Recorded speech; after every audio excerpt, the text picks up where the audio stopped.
Dans l'actualité de ce 5 octobre, la coalition des patriotes africains du Burkina Faso, Copa BFA, appelle à tous les jeunes burkinabés à se démarquer du sommet France-Afrique prévu se tenir du 7 au 9 octobre prochain. La Copa BFA estime également que les jeunes choisis pour représenter le Burkina Faso à ce sommet n'ont aucune légitimité. Précision à suivre dans un instant. Le développement des pays africains constitue une préoccupation de tous les Africains. L'ancien ministre des Affaires étrangères du Sénégal invite ainsi la jeunesse à une prise de conscience. Vous l'entendrez dans ce journal. Est-ce la fin des tensions entre Paris et Alger? Le président français Emmanuel Macron tente d'y arriver. Dans un entretien diffusé ce matin sur France Inter, il a prôné un apaisement dans les relations entre Paris et Alger suite au ravivement des tensions diplomatiques entre la France et l'Algérie ces derniers jours. C'était donc le sommaire. Mesdames et messieurs, bonsoir et bienvenue aux infos du soir. Je vous le confiais donc en titre. La coalition des patriotes africains Copa BF qualifie le sommet France-Afrique prévu du 7 au 9 octobre prochain de sommet de la honte. Un bal de plaisantin. La Copa BF estime également que les jeunes choisis pour représenter le Burkina Faso à ce sommet n'ont aucune légitimité. Pour cette organisation de la société civile burkinabé, la France ne se gêne plus pour affirmer sa politique impérialiste face à des États africains. La Copa BF invite les jeunes burkinabés et africains à se démarquer de ce sommet en affirmant, je cite, ceux qui iront à Montpellier, qu'ils le sachent, qu'ils seront comme ceux-là qui ont trahi toute une génération. La Copa BF lance par ailleurs un appel aux dirigeants africains à marquer leur soutien au peuple du Mali. Elle invite aussi les autorités burkinabées à suivre les pas du Mali. C'est ce qui ressort de la conférence de presse animée ce matin à Ouagadougou par les responsables de la Copa BFA. Ce 5 octobre, les enseignants du monde entier sont à l'honneur. Cette journée, qui est célébrée depuis 28 ans aujourd'hui, est une occasion pour les acteurs de l'éducation de réfléchir sur les problèmes liés au secteur de l'éducation au Burkina Faso. Cette journée est célébrée dans un contexte de crise sanitaire et sécuritaire. La coordination des syndicats de l'éducation a initié ce jour une marche silencieuse à Ouagadougou de la bourse de travail jusqu'au ministère de l'Éducation nationale, de l'alphabétisation, de la promotion des langues nationales. Nous poursuivons avec cette information. Le Burkina Faso est le 21e pays africain le plus affecté par le crime organisé dans le monde avec une note de 5,49 sur 10. C'est ce qui ressort du rapport de l'initiative mondiale contre le crime. Cette criminalité englobe le trafic et le traite d'humains, le trafic d'armes, de drogue. Le résumé que nous fait Yeli Clarassou. En matière de crimes organisés dans le monde, le Burkina Faso porte la note de 5,49 sur 10 et est classé 21e pays africain selon l'initiative mondiale contre le crime organisé transnational. Pour ce qui est du score du marché du crime, le Burkina est classé 56e avec une moyenne de 5,35 derrière Haïti et devant le Tchad. Selon le plan mondial, il occupe la 67e place. Les pays qui font le top 10 africains sont la République démocratique du Congo, le Nigeria, la Centrafrique, le Kenya, l'Afrique du Sud, la Libye, le Mozambique, les deux Soudans et le Cameroun. Le rapport donne au Burkina Faso la note de 6 sur 10 en matière de traite des êtres humains incluant le trafic d'organes. Pour ce qui est du trafic d'armes, le Burkina affiche un score de 8 et est à égalité avec le Tchad et le Niger. Selon l'initiative mondiale contre le crime organisé transnational, le Burkina Faso est logé dans la catégorie des pays ayant à la fois une faible criminalité mais aussi une faible résilience. Parmi les pays africains ayant une faible criminalité et une forte résistance à y faire, l'on retrouve le Sénégal, le Rwanda, le Botswana, le Cap-Vert et l'île Maurice. Selon l'étude, l'Afrique est le deuxième continent enregistrant le niveau le plus élevé de crime organisé avec un score de 5,17 sur 10. Le continent se classe juste derrière l'Asie qui affiche un score de 5,30 et devant les Amériques à 5,06, l'Europe 4,48 et l'Océanie 3,07. Pour rappel, le crime organisé est défini comme l'ensemble des activités illégales menées par des groupes ou des réseaux agissant de concert en se livrant à la violence, à la corruption ou à des activités connexes afin d'obtenir directement ou indirectement un avantage matériel. Ces activités peuvent être menées à la fois à l'intérieur d'un pays et à l'échelle transnationale. Le développement de l'Afrique préoccupe l'ancien ministre des Affaires étrangères du Sénégal, Cheikh Tidiane Gadio. Pour lui, l'Afrique a un sous-sol très riche. Ainsi, la jeunesse africaine doit prendre conscience et travailler pour son développement. Il a été interrogé par Sibli Nakense à Kigali dans le cadre des activités du PADEV 2021. Suivons. Je dis toujours que la ressource africaine numéro 1, ce n'est pas l'or, ce n'est pas le diamant, ce n'est pas le cobalt, ce n'est pas le pétrole, c'est la jeunesse africaine. La jeunesse africaine.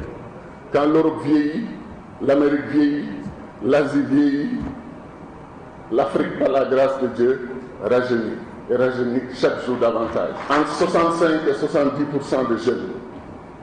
Que faire de ce capital humain s'il est valorisé, s'il est formé, s'il est soigné, s'il est éduqué et surtout s'il est nourri correctement?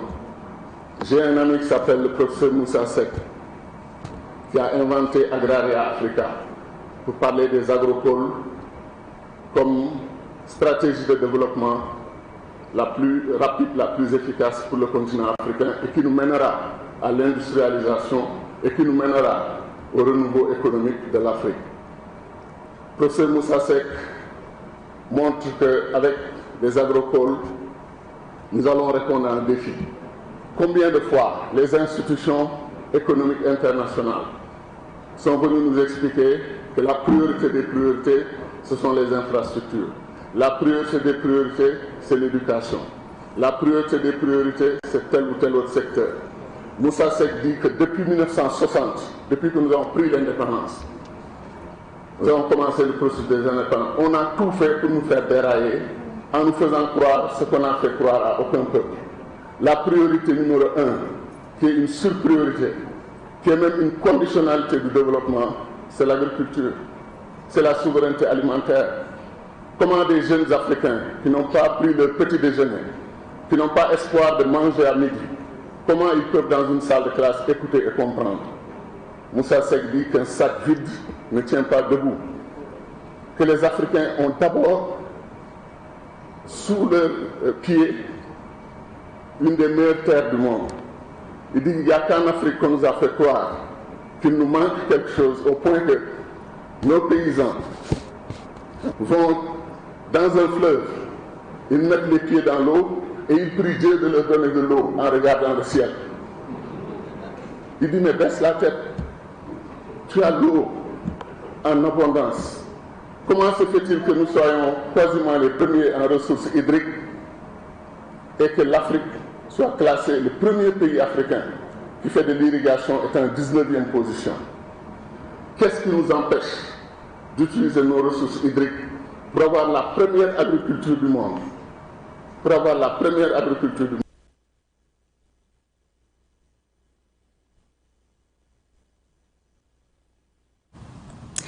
Un partenariat en vue avec la maison Canal Plus et l'homme le plus fort du monde, Iron Bibi. Un partenariat qui apportera davantage de visibilité, d'où la visite de Iron Bibi dans les locaux de Canal Plus à Ouagadougou. Précision de ce reportage avec Micheline Zongo. De bureau en bureau, Cheikh Ahmed Al-Hassan Sanou, alias Iron Bibi, l'homme le plus fort du monde, a visité le siège de Canal Plus Burkina, sis au projet Zaka. Cette visite s'inscrit dans le cadre d'une collaboration entre le Strongman et la société Canal Plus Burkina. Je tiens à remercier Canal Plus parce que déjà ils soutiennent beaucoup d'athlètes. Et ils vont accéder dans un cadre de collaboration, bien sûr. Et déjà ce qu'ils font pour les athlètes du pays, c'est un devoir pour moi de venir quand même remercier et puis faire connaissance. Et puis bien sûr, à l'avenir, on va travailler ensemble. On a bien discuté et tout est positif. Voilà. Vous-même, vous savez, Canal Plus, c'est le média. Et tout ce qui est média, vraiment, c'est important pour un athlète, pour l'évolution d'un athlète. Donc l'approche a été parfaite. Et puis déjà dans nos discussions, bon, on ne va pas tout révéler, mais tout ce que je peux vous assurer que tout est vraiment positif. Le type de collaboration entre le champion mondial en soulevé de bûches va se dessiner les jours à venir, a annoncé le directeur général de Canal Plus Burkina, Jonathan Lett. La collaboration, elle débute en fait, c'est une première prise de contact. Avant tout, on est très heureux qu'Iron Bibi soit venu nous saluer ici au bureau. Ça fait longtemps qu'on voulait le rencontrer puisque Iron Bibi c'est un modèle pour nous tous, c'est un exemple à suivre. Mais il faut qu'on réfléchisse à des choses qui vont nous paraître sensées pour Iron Bibi comme pour Canal Plus Burkina. Donc on en est au début, on ne sait pas exactement quelle forme ça va prendre, mais l'idée c'est qu'on va tracer un chemin ensemble, voir quelles sont nos attentes de part et d'autre et puis travailler ensemble pour que le Burkina Faso soit fier de ce bel athlète. En rappel, Iron Bibi a battu le record mondial en soulevant une charge de 229 kg le 18 septembre dernier. Culture, à présent, un nouveau film dénommé Faux Calcul est désormais à la disposition des cinéphiles burkinabés. Ce film qui parle d'amour est réalisé par deux jeunes burkinabés, Ben Rachid So et Georges Pascal Dabiré. La sortie officielle du film a eu lieu hier au ciné Burkina. Daouda Yamiogo.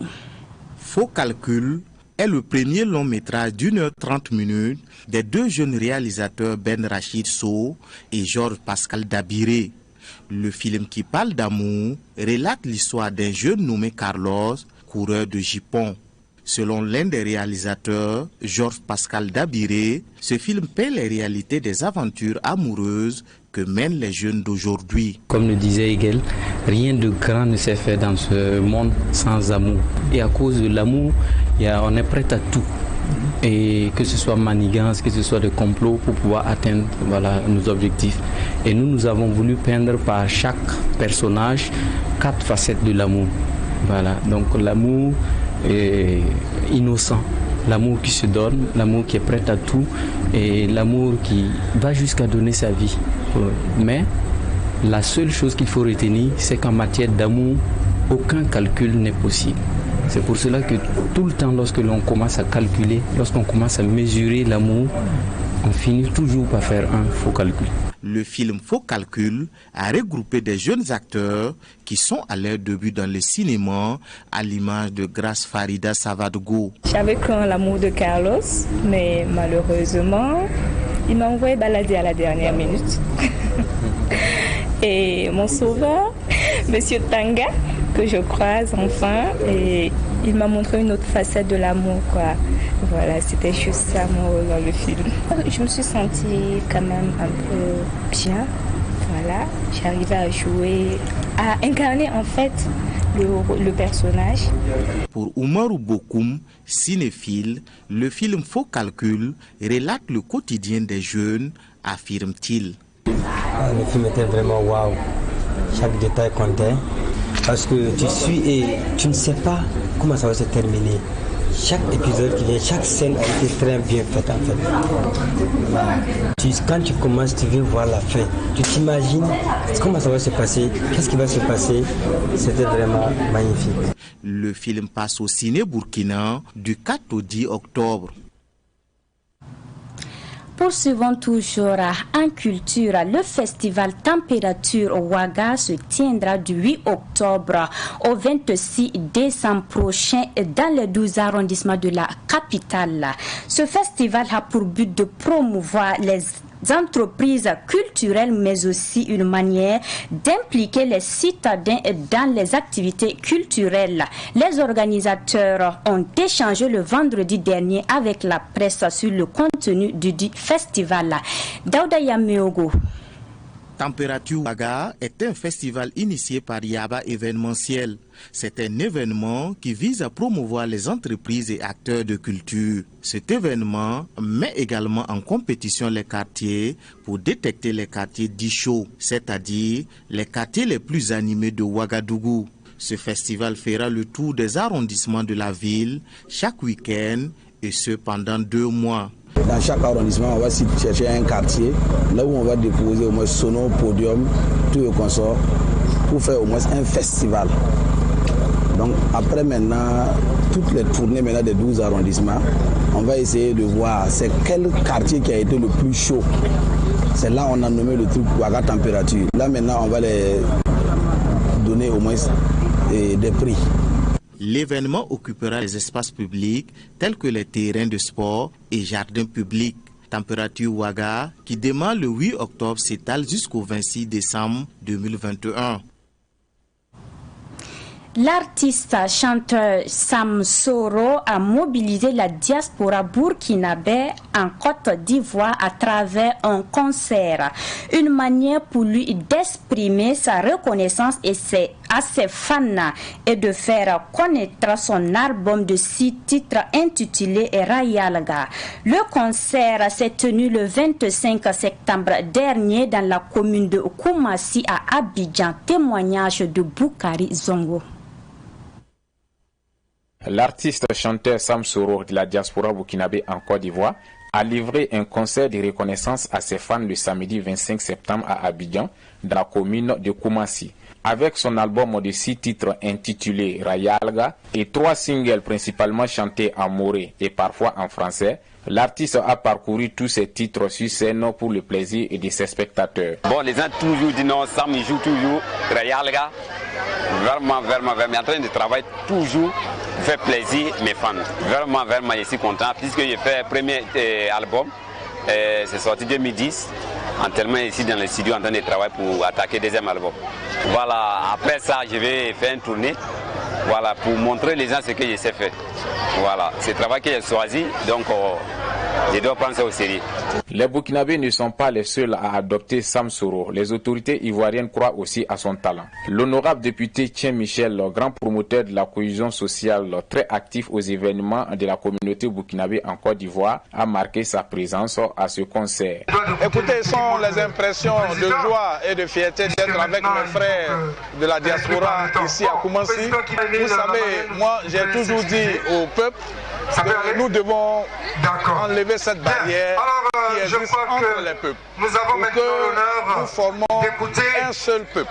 Mais où il est, mon frère, à chaque fois que je suis invité par mes frères burkinabés, je me sens très à l'aise d'être à leur côté. C'est ce qui m'amène ce soir pour soutenir mon artiste Sam Soro.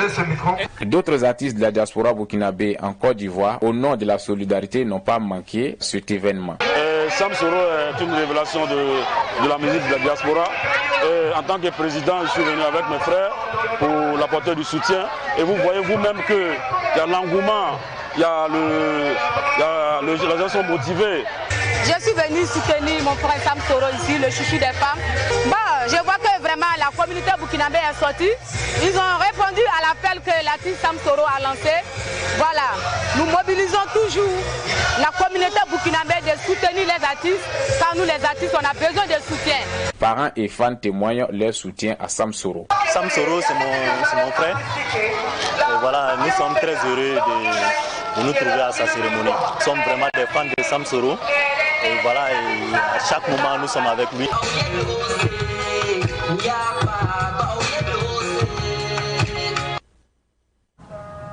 Le vaccin contre le Covid-19 semble être devenu le seul passeport international de nos jours.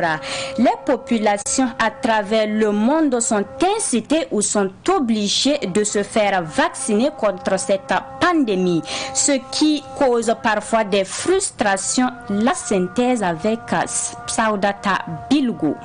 Le Covid-19 a bouleversé le monde entier. Malgré tout, le vaccin contre cette pandémie n'a pas été accueilli à bras ouverts par les populations, surtout en Afrique. Une situation qui s'explique en partie par les effets secondaires que le vaccin AstraZeneca a occasionné chez certaines personnes. Depuis un certain temps, on constate que le vaccin contre la maladie à coronavirus est devenu presque obligatoire dans des pays comme la France.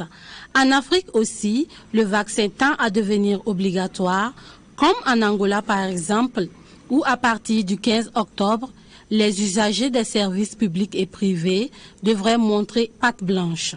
Ainsi, dans les rues de Luanda, on voit des populations faisant la queue pour espérer se faire vacciner. Parmi ces nombreuses personnes qui font la queue pour le vaccin, on dénombre des étudiants qui ont besoin de cartes de vaccination afin de pouvoir s'inscrire à l'université. Cela s'apparente à du chantage, a expliqué une étudiante fatiguée de faire le rang. Dans l'actualité internationale, Emmanuel Macron tente d'apaiser les tensions diplomatiques avec l'Algérie. Mon souhait, c'est qu'il n'y ait un apaisement parce que je pense que c'est mieux de se parler, d'avancer.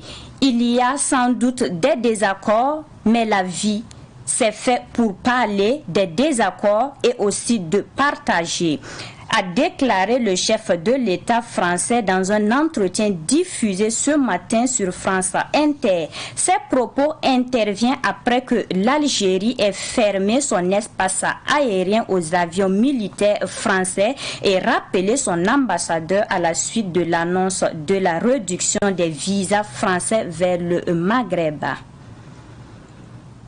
Et c'est ce qui met fin à cette édition. J'ai été ravie de vous l'avoir présentée et merci de votre fidélité. Au revoir.